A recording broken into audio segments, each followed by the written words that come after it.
पटना के बनास कैटेल्य में हिंदुस्तान अवाम मोर्चा यानी कि हम की युवा प्रदेश कार्यकारिणी की बैठक आयोजित की गई। बैठक में देश में हो रहे बदलाव, युवाओं की बढ़ती राजनीतिक भागीदारी और युवा वर्ग से जुड़े मुद्दों पर विस्तार से चर्चा हुआ। बैठक को संबोधित करते हुए नेताओं ने कहा कि युवा ही देश के वर्तमान और भविष्य है। युवाओं की आवाज और राजनीतिक भागीदारी लगातार मजबूत हो रही है। ऐसे में उनके मुद्दों को प्रमुखता से उठाने और संगठन में उनकी भूमिका बढ़ाने पर जोर दिया गया। इस दौरान केंद्रीय मंत्री जीतन राम मांझी के नेतृत्व और मार्गदर्शन की भी सराहना की गई। नेताओं ने कहा कि उनके अनुभव और समाज के प्रति समर्पण से युवा कार्यकर्ताओं को नई ऊर्जा और दिशा मिल रही है।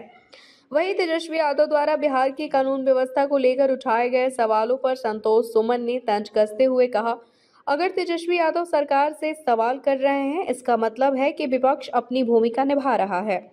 बैठक के अंत में युवाओं की भागीदारी और नेतृत्व और मजबूत करने पर संकल्प लिया गया। और जब युवा कुछ निर्णय लेते हैं तो निश्चित तौर पर पार्टी का निर्णय होगा।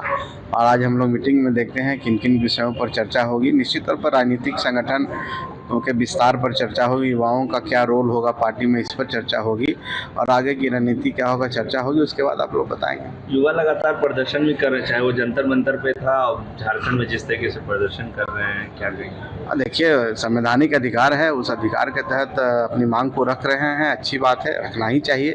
आज के युवा आगे के हमारे कर्णधार हैं, आगे के भविष्य हैं, तो आज वो सीख रहे हैं, तो लेकिन शांतिपूर्वक से कोई भी किया जाए तो हम उसका स्वागत करते हैं। बढ़ते लॉ एंड ऑर्डर को लेकर नेता प्रतिपक्ष लगातार सवाल उठा रहे हैं, दिनारा की घटना का जिक्र कर रहे हैं। प्रतिपक्ष जी को नींद टूटा है, स्वागत करते हैं कि नींद से जागे हैं कम से कम।